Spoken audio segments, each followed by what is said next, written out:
Alright, hello everyone, it's me. You know, as time went on, I've been thinking more and more about how to start these videos, and I'm getting to the point where I just literally don't know how to start these. It's getting pretty worrying, to say the least. But you know what? We ball. We continue. You know, it's whatever. Anyways, today we're playing RTX ON. This is a low-end extreme demon, so it means it's really easy, guys. It's so easy, oh my god. Anyways, yeah, I'm playing RTX ON. This level's really good. I really do like this level. I'm not gonna give you my full opinion right now, though. Like always, I'm gonna go into the level and give you guys some tips and tricks on how to beat it. Now, the beginning of RTX ON is really cool. It starts off with this weird ball section, but it's still not really that hard. This blue orb right here, though, is pretty annoying, and it's not that fun. Now right here, this green dash orb, you can hit it pretty early, and that's what I would recommend doing, just because if you click it late, you'll die to the saw blade. So just make sure you click this dash orb really early. This part right here is pretty learny, but once you get everything down, it honestly isn't too bad.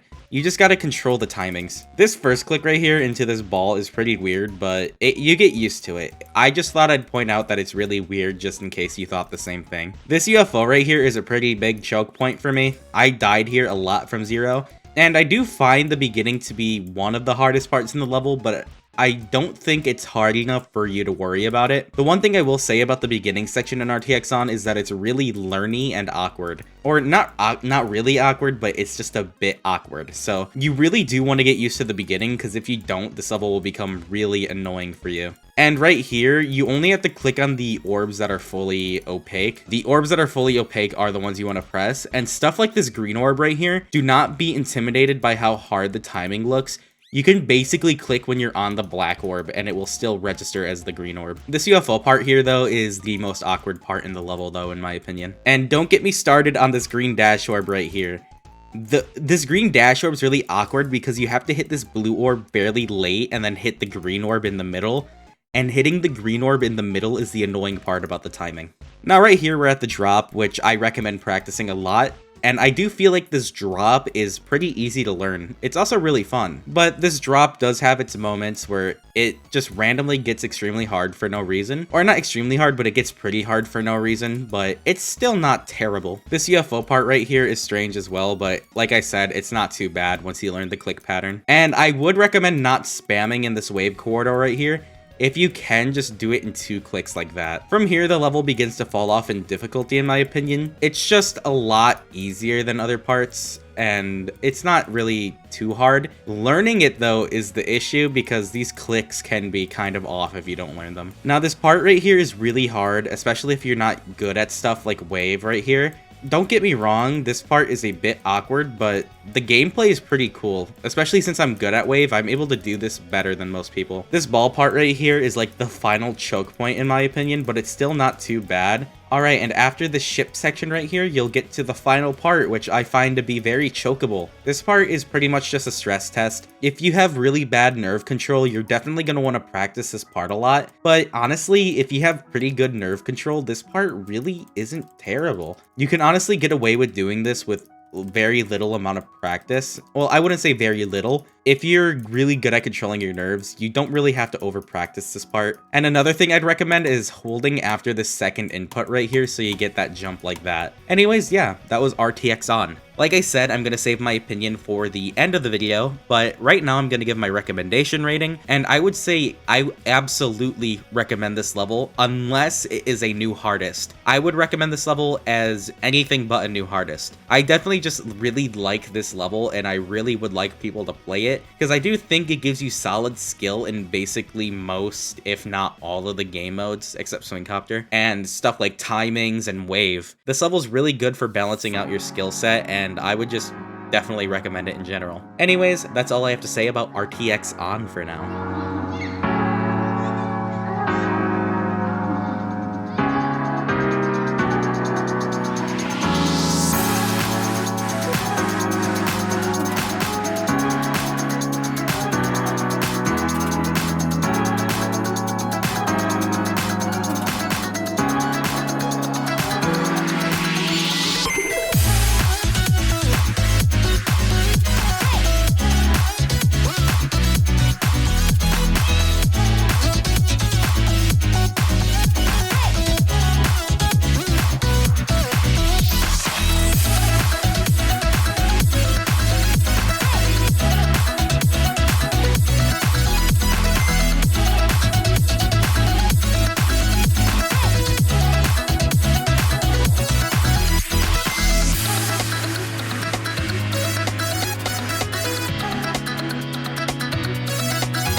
Oh my god, I fluked that. What? Oh, let's go. Oh my god, this level's so fucking good. Oh my god. Alright, that was RTX ON. Honestly, I am very shocked that this level is as unpopular as it is, just because of how much better it is than other popular levels. For example, this level just basically reminds me of Accu if it were just a bit better and it looked a lot better. Not to mention the style and the effects in this level are really good. It executes the modern style in a very beautiful and simple way, which is something I really like. Anyways, enough glazing. Actually, I'm gonna probably glaze a bit more. In terms of enjoyment, I gave RTX ON a 10 out of 10. This is a very rare case in which I give a level a 10 out of 10, just because I usually get unlucky with the level, but because of the way it was, I didn't really get that unlucky with it, and any unluckiness I experienced during this level was negated by the fact that I just liked the level so much. So yeah, my overall enjoyment of it was really good.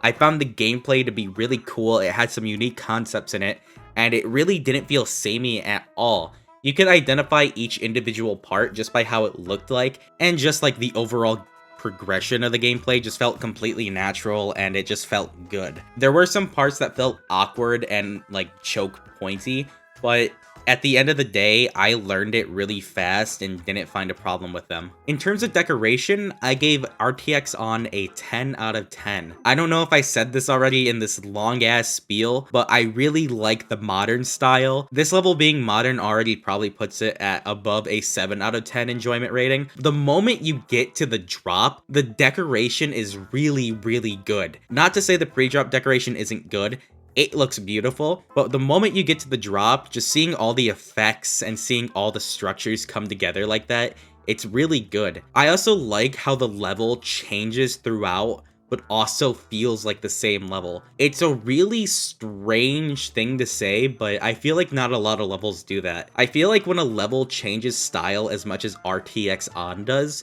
it doesn't really keep the consistent theme. Its theme is usually changed completely when the decoration changes. So I like how natural the progression was in the decoration changes and the style choices. Anyways, that's all I have to say about RTX ON. Thank you for watching, and thank you to all my YouTube members and all my subscribers. But for now, that's all I have to say. Thank you guys for watching, and have a good day.